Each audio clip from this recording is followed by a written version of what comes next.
compete. Alright? This is one against one. Every time that we move the ball, we do something well. You attack Tomis, don't shoot it for three. Onside and 2 up. Okay, to attack pick and roll against Tavares. ¿Vale? Onside and 2 up to attack pick and roll against Tavares. End. ¿Quieres jugar el 2 up al revés? Para que el shot roll sea a mano derecha. Yo prefiero ir a izquierda. Tú la vas a... Pues ya está. Jugamos desde aquí, ¿vale? Con Darío aquí. Con Yedo aquí, ¿vale? Hand off, deny, aggressive. Guys, defense, please. Joel, who is the last? Ay, no les digan Manford. No les digan Manford. Listen.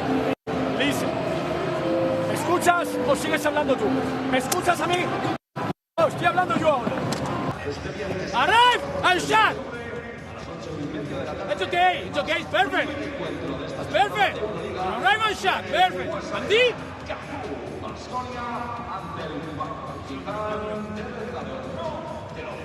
Chicos, nos pasamos una puta jugada. Eddie, flash, balón el 5 y tú aquí rascando los huevos.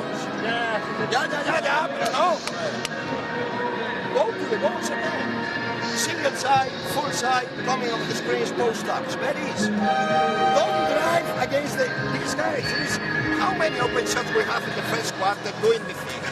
And then we forget. Paciencia, si no. Ahora resulta que no vamos a poder atacar a Kotsar y el año pasado estaba jugando en el puto Hamburgo. ¡Cojones! ¡Hostia!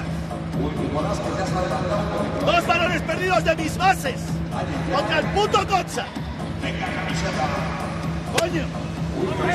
Si no llegamos a tirar, ¿qué hostias vamos a jugar?